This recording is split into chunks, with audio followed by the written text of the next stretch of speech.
மஞ்சள் மஞ்சள் பொதுவா நல்ல காரியங்கள் ஸ்டார்ட் பண்றதுக்கு முன்னாடி இந்த மஞ்சள் எடுத்து வச்சுதான் ஸ்டார்ட் பண்ணுவாங்க. நம்ம வீட்டுல கூட நம்ம அம்மா அக்கா தங்கைகள் நமக்காக நாம நல்லா இருக்கணும்ன்றதுக்காக மஞ்ச புடவை கட்டிக்கிட்டு தான் வேண்டிக்குவாங்க. அப்படி அந்த மஞ்சள்னாலே ஒரு தனி வைப்பு தாங்க. நம்ம கொடியில கூட அந்த வைப்ரண்டான அந்த எனர்ஜெட்டிக்கான அந்த மஞ்சள் இருக்குமே, அந்த மாதிரி மங்களகரமான மஞ்சள் விளையிற பூமி தான் இந்த ஈரோடு பூமி. இங்க வந்து மஞ்சளை பத்தி பேசாம வேற எங்க போய் பேசுறது? அது மட்டும் இல்ல, இங்க ஒரு மகத்தான ஒரு மனிதரை பத்தி நம்ம பேசியே ஆகணும். இந்த ஈரோடு மண் விவசாயத்துக்கும் பேர் போன மண். இங்க நடக்கிற அந்த விவசாயத்துக்கு மிக முக்கியமான ஒரு கவசமா இருக்கிறது என்ன தெரியுமா? காளிங்கராயன் அணை, காளிங்கராயன் கால்வாய். காளிங்கராயன் அணை கட்டினதுலயும் கால்வாய் வெட்டினதுலயும் உயிரான உணர்வு பூர்வமான நிறைய விஷயங்கள் இருக்குது. அப்படி அந்த ப்ராசஸ்ல அவர் அந்த அணை கட்டும் போதும் கால்வாய் வெட்டும் போதும் ரொம்ப சோர்வடைஞ்சிட்டாராம். அப்ப அவங்க அம்மா அதை பார்த்துட்டு சொன்னாங்களாம், மகனே காளிங்கா, தயிர் வித்த காசு தாழ்வாரம் வரைக்கும் இருக்குது, மோர் வித்த காசு முகுட வரைக்கும் இருக்குது, அதை எடுத்துக்கிட்டு போய் அணைய கட்டியா கால்வாய வெட்டியான்னு சொல்லி தைரியம் கொடுத்தாங்களாம். பெத்த அம்மா கொடுக்கிற அந்த தைரியம் இருக்கு பாருங்க, அதை தாண்டி வேற எதுவுமே கிடையாதுங்க. ஒரு மனுஷனால எதையும் சாதிச்சு காட்ட முடியும். அப்படி ஒரு தைரியத்தை தான் இப்ப நீங்க, என்னுடைய அம்மா அக்கா தங்கைகள் நண்பா நண்பிகள் தோழர்கள் எல்லாரும் எனக்கு கொடுத்திருக்கிறீங்க. அதே தைரியத்தை, அதே துணையா என் கூட நிக்கிறீங்க. இதை எப்படி நம்ம பிரிச்சு விடலாம்? இதை எப்படி நம்ம கெடுக்கலாம்? என்னெல்லாம் அவதூறுகள் நம்ம விஜய் மேல சொல்லி மக்களை நம்ப வைக்கலாம்? என்னெல்லாம் சூழ்ச்சிகள் நம்ம விஜய் மேல பண்ணி மக்களை நம்ப வைக்கலாம்? இப்படி சூழ்ச்சிகளை மட்டுமே நம்பி பொழப்ப நடத்துற சில சூழ்ச்சிக்கார கூட்டங்கள் இதை தொடர்ந்து செஞ்சுக்கிட்டு தான் இருக்கு. ஆனா அவங்களுக்கு தெரியாது, இது இன்னைக்கு நேத்து வந்த உறவு இல்ல. கிட்டத்தட்ட 30-33 வருஷத்துக்கு மேல இருக்கிற உறவு. ஏன், நான் சினிமாவுக்கு வந்தப்போ எனக்கு வயசு 10. அப்பல இருந்தே இந்த உறவு ஸ்டார்ட் ஆகி போயிட்டு இருக்குன்னு அவங்களுக்கு தெரியாம போச்சு. அதனால என்ன பண்ணாலும், நீங்க என்ன ட்ரை பண்ணாலும், எல்லாத்தையும் விட்டுட்டு மக்களுக்காக வந்திருக்கிற இந்த விஜய மக்கள் ஒரு நாளும் கைவிட மாட்டாங்க. மக்கள் கூடவே நிக்கிறாங்க, கூடவே நிப்பாங்கன்னு அவங்களுக்கு தெரியாம போச்சு. என்னப்பா நிப்பீங்கல்ல? உங்களை நம்பிதாப்பா வந்திருக்கிறேன். அதான் இந்த சத்தம் தாங்க வாழ்நாள் பூரா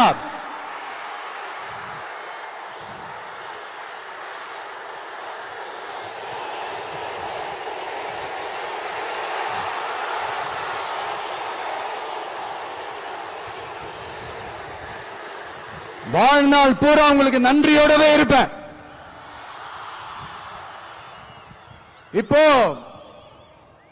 நம்ம காளிங்கராயன் அவர்கள் அணையை கட்டுறதுக்காக பவானிக்கு போய் பார்க்கும்போது ஒரு இடத்துல ஒரு பாம்பு வந்து உட்கார்ந்துச்சான், படுத்துச்சான். அது படுத்த இடத்துல தான் அவர் அணையை கட்ட ஸ்டார்ட் பண்ணாராம். அப்புறம் அந்த பாம்பு வளைஞ்சி நெளிஞ்சி போற இடத்துல எல்லாம் கால்வாயை வெட்டினார்னு சொல்லி சில வாய்மொழி கதைகள்லாம் சொன்னாங்க. தண்ணியை சேமிச்சு வச்சு குடிக்கிறதுக்கும் விவசாயத்துக்கும். தம்பி கீழே இறங்கு, தம்பி கீழே இறங்குப்பா, பிளீஸ் கீழே இறங்குப்பா.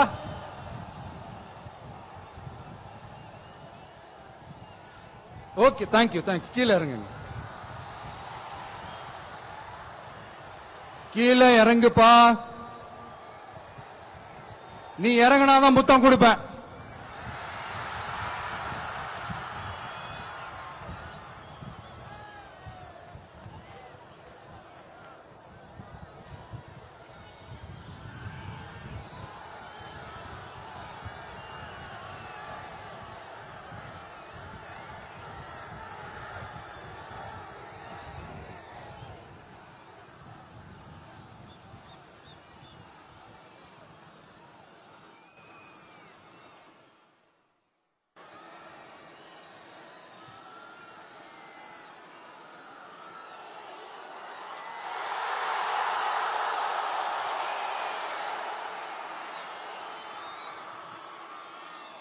இப்படி தண்ணியை சேமிச்சு வச்சு குடிக்கிறதுக்கும் விவசாயத்துக்கும் வழி வகுக்கிறது எவ்வளவு பெரிய ஒரு நல்ல விஷயம்.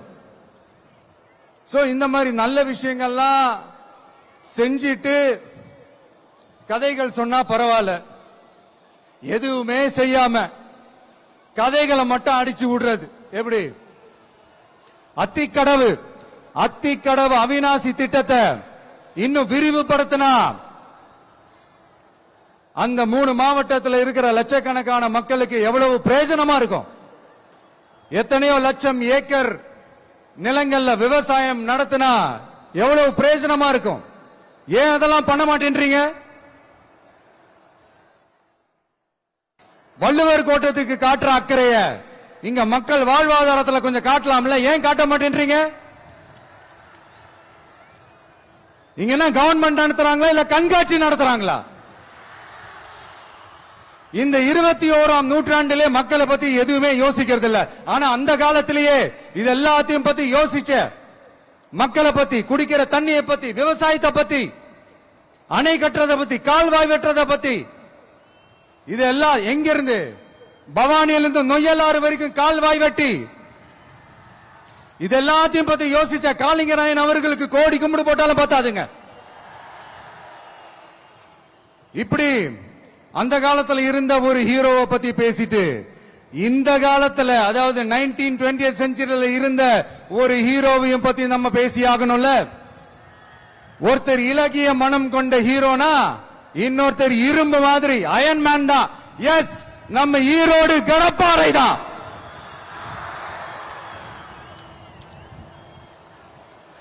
ஒட்டுமொத்த தமிழ்நாட்டையே திருப்பி போட்ட சீர்திருத்த நெம்புகோல் ஈரோடு மாவட்டத்தில் பிறந்த அவர்தான்.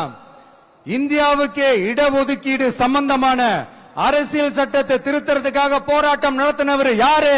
நம்ம தந்தை பெரியாரு. 100 வருஷத்துக்கு முன்னாடியே வகுப்பு வாரி பிரதிநிதித்துவம் வேணும்னு கேட்டவர். அன்னைக்கும் சரி இன்னைக்கும் சரி ஒரு ஆச்சரியத்தோட பார்க்கக்கூடிய ஒரு மனிதர், நம்மளுடைய கொள்கை தலைவர். அப்ப அண்ணாவும் எம்ஜிஆரும் யாரு? பெரியார் அவர்கள் கிட்ட இருந்து எங்களுக்கு தேவையான கொள்கைகளை எடுத்துக்கிட்டோம். அவரை ஃபாலோ பண்ற, அவரை வழிகாட்டி ஏத்துக்கிட்ட அண்ணா அவர்கள் கிட்ட இருந்தோம், எம்ஜிஆர் அவர்கள் கிட்ட இருந்தோம் தேர்தல் அணுகுமுறையை எடுத்துக்கிட்டோம். அண்ணாவும் எம்ஜிஆரும் தமிழ்நாட்டோட சொத்து. அவங்கள பயன்படுத்துறத பத்தி யாரும் இங்க கம்ப்ளைண்ட் பண்ண முடியாது. அண்ணா எங்களோடது, எம்ஜிஆர் என்னோடது, எங்களோடது, நீங்களா எடுத்துக்க கூடாது அப்படிலாம் யாரும் இங்க அழுதுட்டு இருக்க முடியாது, சொல்லிவிட்டேன். அதனால நாங்க ஒரு வழியில அரசியல் செஞ்சுக்கிட்டு போயிட்டு இருக்கிறோம். உங்களுக்கு தான் டிவிக்கு ஒரு பொருட்டே இல்லல, அப்புறம் ஏன் கதறீங்க? அப்புறம் ஆளாளுக்கு அங்க போயிட்டு இங்க போயிட்டு புலம்பி தள்ளிக்கிட்டு இருக்கிறீங்க. இது எப்படி இருக்கு தெரியுமா? எனக்கு பயம் இல்ல, எனக்கு பயம் இல்ல அப்படின்னு சத்தமா சவுண்ட் விட்டுக்கிட்டே சத்தமா பாட்டு பாடிக்கிட்டு இந்த நடுங்கிக்கிட்டே சின்ன பசங்க நடந்து போவாங்க. அந்த மாதிரி இருக்கு. முதல்ல மண்டையில இருக்கிற கொண்டைய மறைங்க சார்.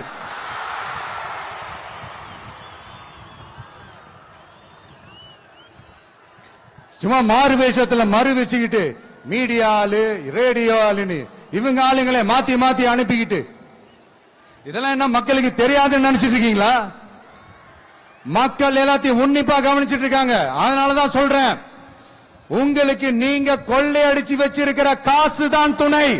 ஆனா எனக்கு என் மேல எல்லையில்லா பாசம் வச்சிருக்கிற இந்த மாசு தான் துணை.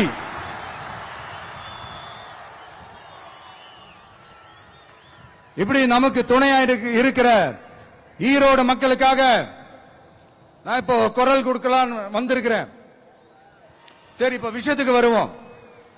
பெரியார் அவர்கள் கிட்ட இருந்த அந்த செல்வாக்கையும் அந்த பதவிகளையும் அந்த பவரையும் வச்சுக்கிட்டு அவர் என்ன சொன்னார் தெரியுமா? இவ்வளவு செல்வாக்கு, இவ்வளவு பதவிகள், இவ்வளவு பவர் இருந்தோம் நான் ஒரு 5 பைசா காசு சம்பாதிச்சிருப்பேனா? எனக்கோ இல்ல என் குடும்பத்துக்கோ பட்டங்கள் வேணும், பதவி வேணும்னு ஏதாவது கேட்டிருப்பேனா? இல்ல ஏதாவது லாபம் பார்த்திருப்பேனா? இல்ல எதுக்காவது ஆசைப்பட்டிருப்பேனா? ஆனா அவர் பேரை சொல்லிக்கிட்டு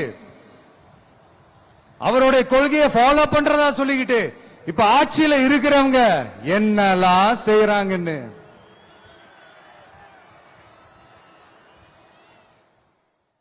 அதனாலதான் சொல்றோம், பெரியார் பேரை சொல்லிக்கிட்டு தயவு செஞ்சு கொள்ளையடிக்காதீங்கயா, தயவு செஞ்சு கொள்ளையடிக்காதீங்க. அவரு பேரை சொல்லிக்கிட்டு பெரியார் பேரை சொல்லி கொள்ளையடிக்கிற இவங்க தான் நம்மளுடைய அரசியல் எதிரி. மக்களை நீங்க சொல்லுங்க, நம்மளுடைய அரசியல் எதிரி யாரு? நம்மளுடைய கொள்கை எதிரி யாரு? ரிப்பீட், நம்மளுடைய அரசியல் எதிரி யாரு? நம்மளுடைய கொள்கை எதிரி யாரு? உங்களுக்கு புரியுது இல்ல? எனக்கு அது போதும்யா, எனக்கு வேற எதுவுமே தேவையில்லை.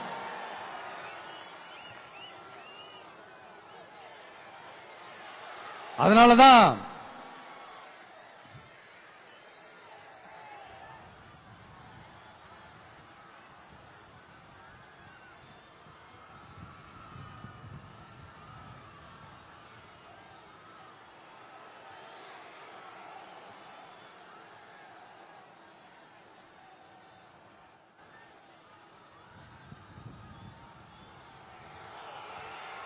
உங்களுக்கு நம்மளை பத்தி நம்ம அரசியலோட நீங்க எல்லாரும் என்னோட அரசியலோட கனெக்டடா இருக்கீங்கன்றது ரொம்ப தெளிவா தெரியுது. அதனால எனக்கு அது போதும். அதனாலதான் எதிரிகள் யாருன்னு சொல்லிட்டு களத்துக்கு வந்திருக்கிறோம். அதனால அவங்கள மட்டும் தான் எதிர்ப்போம். அதுவும் அந்த எதிரிகள் யாரு இப்போ இங்க 2026 சட்டமன்ற தேர்தலில் களத்துல இருக்கிறாங்களோ அவங்கள மட்டும் தான் எதிர்ப்போம். சும்மா களத்திலே இல்லாதவங்களையும், களத்துக்கும் அவங்களுக்கும் சம்பந்தமே இல்லாதவங்களையும் எதிர்க்கிற ஐடியாலாம் இல்ல பாஸ். நீங்க கேட்கிறீங்கன்றதுக்காக எதிர்த்துட்டு இருக்க முடியாது பாஸ். எங்களுக்கு நிறைய வேலை இருக்குது.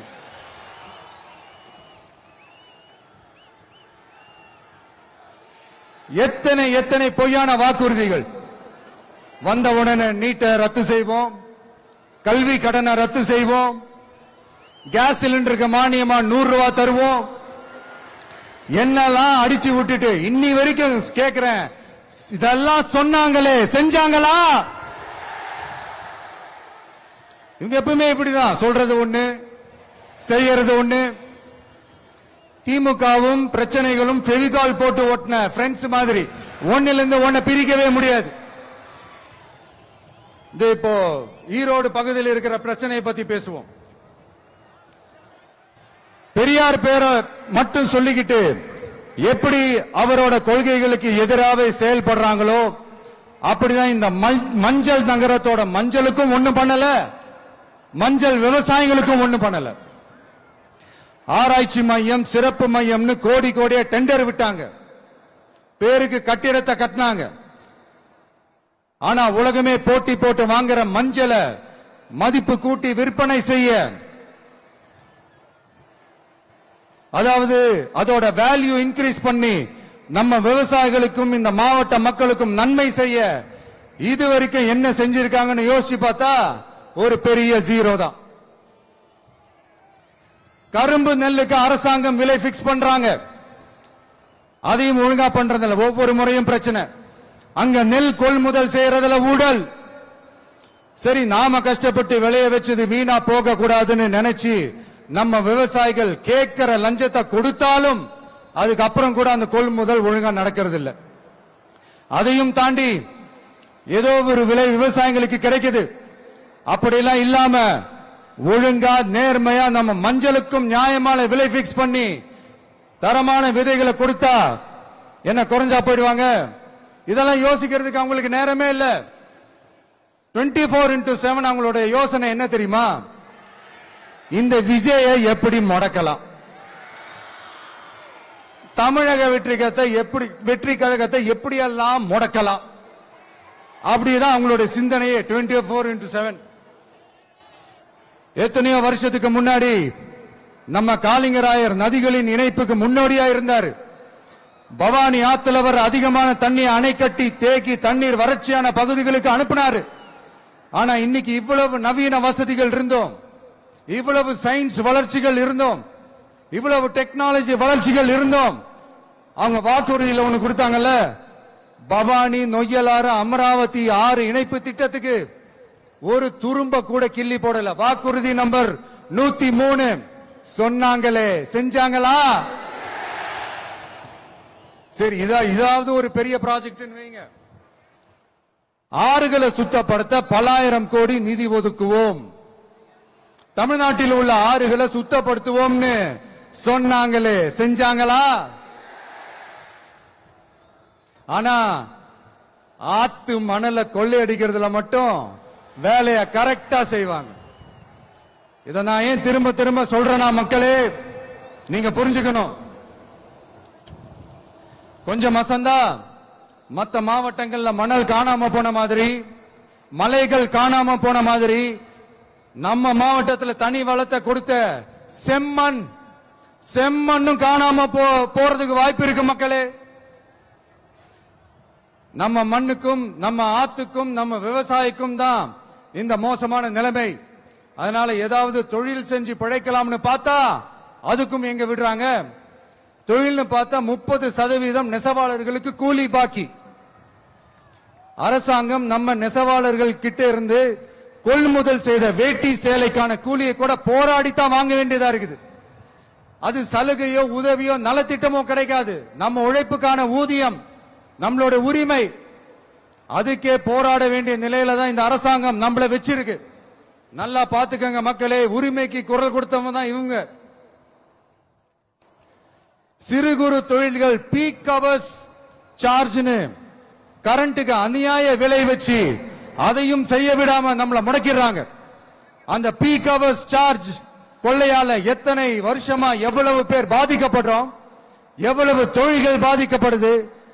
நாமளும் கத்துறோம், போராடுறோம், கோரிக்கை வைக்கிறோம். எதையாவது இவங்க கண்டுக்கிறாங்களா? கொஞ்சம் யோசிங்க. ஏன் கண்டுக்க மாட்டேன்றாங்கன்னு கொஞ்சம் யோசிங்க. அப்பதாங்க பிரைவேட்ல அதிக விலைக்கு கரண்ட் வாங்க முடியும், அதுக்கு டெண்டர் விட முடியும். அப்படி டெண்டர் விட்ட மேட்டர்ல எல்லாம் என்ன நடக்கும்னு உங்களுக்கும் தெரியும், எனக்கும் தெரியும், நம்ம எல்லாருக்குமே தெரியும். இந்த மாதிரி ஈரோடுல மட்டும் இல்ல, எந்த மாவட்டத்துக்கு போனாலும் பிரச்சனைகள் மேல பிரச்சனைகள் தான். அதையெல்லாம் தீக்கிறதுக்கு ஒரு சொல்யூஷன் கூட சொல்லாம இதுல வேற பெருமையா மாடல் அரசுங்கிறது இல்ல. நான் கேட்கிறேன், கூச்சமா இல்ல?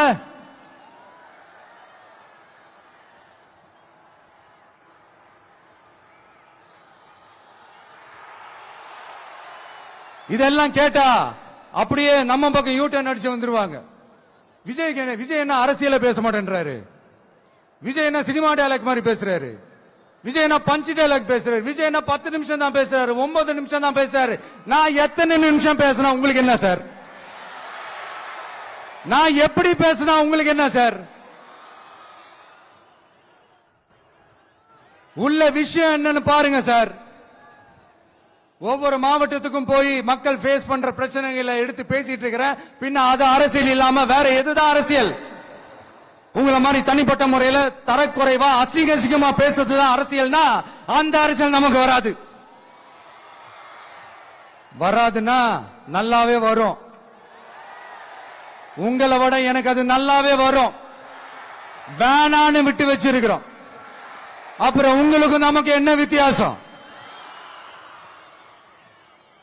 காஞ்சிபுரத்தில் நாம பேசும்போது இந்த மாதிரி உங்களால் அமைக்கப்பட போற ஆட்சியில நம்ம ஆட்சிக்கு வந்த உடனே என்னெல்லாம் செய்ய போறோம்ன்றது சிலது சொன்னோம். அதையெல்லாம் தப்பா புரிஞ்சுக்கிட்டு இப்போ சொல்றேன், விளக்கமா சொல்றேன். நான் சலுகைகளுக்கு எதிரானவன் கிடையாது. மக்களுக்கான சலுகைகளை இலவசம்னு சொல்லி அசிங்கப்படுத்துறதுல எனக்கு உடன்பாடு கிடையாது. மக்கள் காசுல மக்களுக்கு செய்யறதை எப்படி இலவசம்னு சொல்லுவீங்க? அப்படியே செஞ்சிட்டாலும் ஓசில போறேன்னு சொல்லி அசிங்கப்படுத்துறீங்க. என்ன கேட்கறதுக்கு ஆள் இல்லைன்னு நினைச்சீங்களா? மக்களுக்கு ஒண்ணுன்னா இந்த விஜய் வந்து நிப்பா, இந்த விஜய் வந்து கேள்வி கேட்பா. இந்த விஜய் எப்பவுமே மக்கள் பக்கம் தான். அதே மாதிரி மக்களும் என் பக்கம் தான். என் மக்கள் மானத்தோட மரியாதையோட கௌரவத்தோட வாழணும். என் மக்கள் யாருக்கும் கீழே கிடையாது. அப்படி அவங்க கௌரவத்தோட வாழணும்னா அவங்களுக்கான வாழ்க்கை தரம் உயரணும். வாழ்க்கை தரம் உயரணும்னா அவங்களோட வாழ்வாதாரம் உயரணும். வாழ்வாதாரம் உயர்ந்தாதான் பொருளாதாரம் உயரும். பொருளாதாரம் உயர்ந்தாதான் வசதி வாய்ப்புகள் உயரும். இதெல்லாம் உயர்ந்தாலே ஆட்டோமேட்டிக்கா அவங்களோட வாழ்க்கை தரம், அவங்களுக்கான மரியாதை, அவங்களுக்கான கௌரவம் எல்லாமே உயரும். இதுக்கான வழிகள், அந்த சூழல்களை அந்த கவர்மெண்ட் அமைச்சு கொடுக்கணும். இதுக்கான அந்த திட்டங்களை செயல்படுத்தணும். இதெல்லாம் செஞ்சாதான் இந்த அரசாங்கம் ஒரு நல்ல அரசாங்கம். இதைத்தான் சொன்னோம்.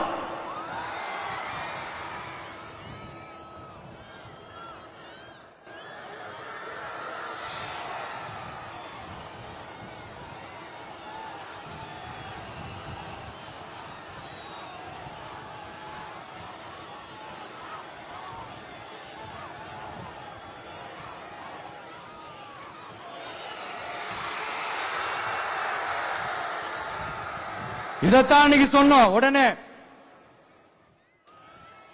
சொன்னா மட்டும் போதுமா? எப்படி செயல்படுத்துவீங்க? நாங்க என்ன வாயிலேயே வடை சுடுறதுக்கு டிஎம்கேவா? டிவி கேடா?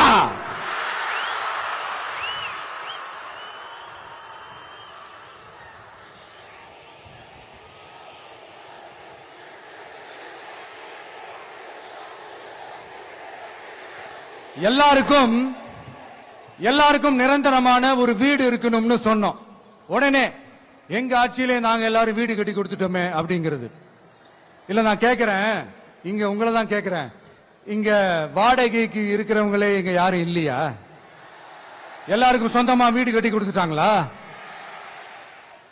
அடுத்து வீட்டில் இருக்கிற ஒவ்வொருத்தரும் மினிமம் டிகிரி படிச்சிருக்கணும் அப்படின்னு சொன்னோம். உடனே எங்க ஆட்சியிலே எல்லாரும் டிகிரி படிச்சு முடிச்சிட்டாங்களே அப்படிங்கிற மாதிரி சொல்றது அது உண்மைனா? ஸ்கூல் லெவல்லயே டிராப் அவுட்ஸ் அதிகமானது யாரோட ஆட்சியிலங்க?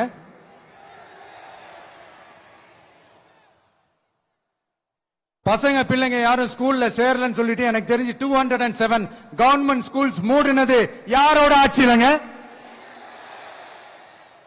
இதுல கல்வியில் சிறந்த தமிழ்நாடுன்னு டிராமா வேற.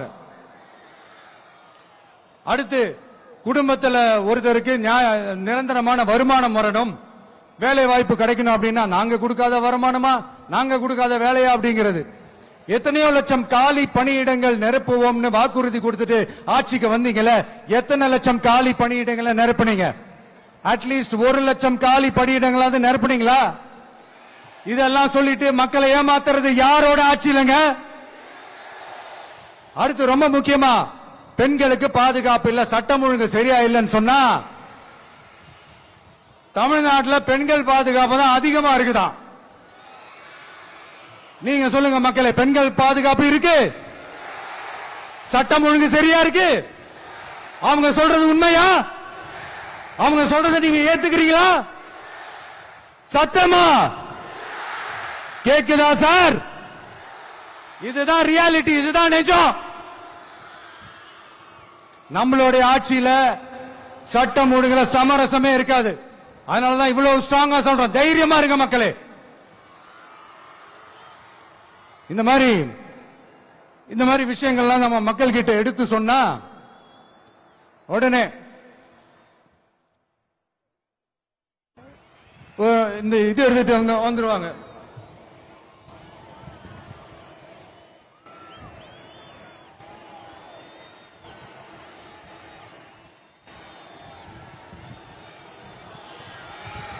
இந்த மாதிரி இதெல்லாம் என்னென்ன செய்ய போறோன்றது சிலதெல்லாம் காஞ்சிபுரத்தில் சொன்ன மாதிரி சொன்னா எல்லாத்தையும் தப்பு தப்பா திருச்சி பேசிக்கிட்டு அவதூறு பரப்பிக்கிட்டு நான் கூட யோசிப்பேன், எம்ஜிஆர் அவர்களும் மேடம் ஜெயலலிதா மேடம் அவங்களும் ஒரே வார்த்தையில சொல்லி இந்த திமுகவை காலி பண்ணாங்கல்ல. நான் கூட யோசிப்பேன், ஏன் இவ்வளவு ஹார்ஷா பேசுறாங்க, ஏன் இவ்வளவு ஹார்ஷா அவங்கள திட்டுறாங்கன்னு யோசிச்சது உண்டு. இப்பதானே புரியுது. அவங்க ரெண்டு பேரும் சொன்னதை இப்ப நானும் ரிப்பீட் பண்றேன். திமுக ஒரு தீய சக்தி, திமுக ஒரு தீய சக்தி, திமுக ஒரு தீய சக்தி, திமுக ஒரு தீய சக்தி, தீய சக்தி, தீய சக்தி, தீய சக்தி. என் நெஞ்சில் குடியிருக்கும் ஈரோடு மக்களே,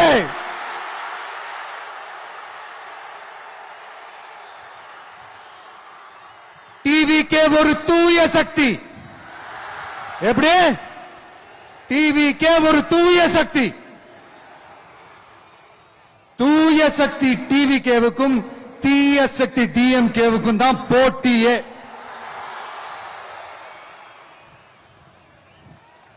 என்ன முடக்கலாம்னு நினைக்கிறீங்க, ஆனா இந்த சத்தத்தை ஒரு நாள் உங்களால முடக்க முடியாது.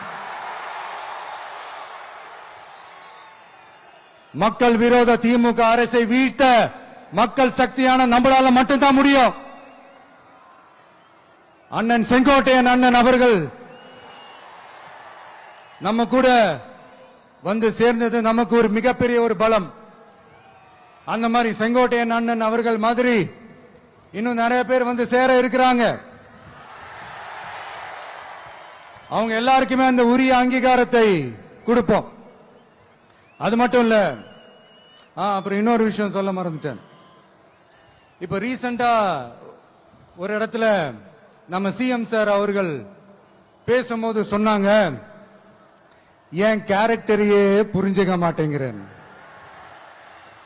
இது சினிமா டயலாக் இல்லையா? நான் ஏதாவது பேசினா சினிமா டயலாகா? சார் பேசினா அது சினிமா டயலாக் இல்லையா? சிலப்பதிகாரத்திலிருந்து எடுத்ததா அந்த லைன். என் கேரக்டரையே புரிஞ்சுக்க மாட்டேன்றது. உங்களை எப்படிதான் சார் புரிஞ்சுக்கிறது? எந்தெந்த விஷயத்துலாம் சார் உங்க கேரக்டர் நாங்க புரிஞ்சுக்கிறது? அதையும் நீங்களே சொல்லிட்டீங்கன்னா கொஞ்சம் நல்லா இருக்கும் சார். சட்டம் ஒழுங்குல நாடே சந்தி சிரிக்குது, அதுலயா? பெண்கள் பாதுகாப்புல நாடே சந்தி சிரிக்குது, அதுலயா? பொய் வாக்குறுதிகளா கொடுத்து ஏமாத்தி ஆட்சிக்கு வந்தீங்களே, அதுலயா? எதுலதான் சார் உங்க கேரக்டர் நாங்க புரிஞ்சுக்கிறது? ஆனா ஒண்ணு, தமிழ்நாட்டில் ஆட்சி செய்யற நீங்களும் சரி, ஒன்றியத்தில் ஆட்சி செய்யறவங்களும் சரி, நீங்க ரெண்டு பேரும் முதல்ல என்னோட கேரக்டரை புரிஞ்சுக்கணும் சார். என்னோட கேரக்டர்னு சொன்னது நம்ம மக்களோட கேரக்டர். 2026 சட்டமன்ற தேர்தலோட அந்த கேரக்டரே கொஞ்சம் வேற மாதிரி சார். அத கொஞ்சம் தயவு செஞ்சு நீங்க புரிஞ்சுக்கணும் சார். புரிஞ்சுக்கலன்னா மக்களே உங்களுக்கு புரிய வைப்பாங்க சார். கான்பிடென்டா இருங்க சார், நல்லதே நடக்கும் சார். வெற்றி நிச்சயம் சார். மீண்டும் சந்திக்கும் வரை நன்றி, வணக்கங்க சார். நண்பா, நண்பிகள், இங்க எல்லாம் பார்த்தோம், எல்லாம் நல்லபடியா நடந்தது. சேஃபா வந்துட்டு சேஃபா வீட்டுக்கு போயிடுங்க. எனக்கு எல்லாத்தையும் விட நீங்க தான் எனக்கு முக்கியம். தயவு செஞ்சு சேஃப்டியா போயிட்டு வாங்க. ஒரு ஈரோடு செல்ஃபி ஒண்ணு எடுப்போமா?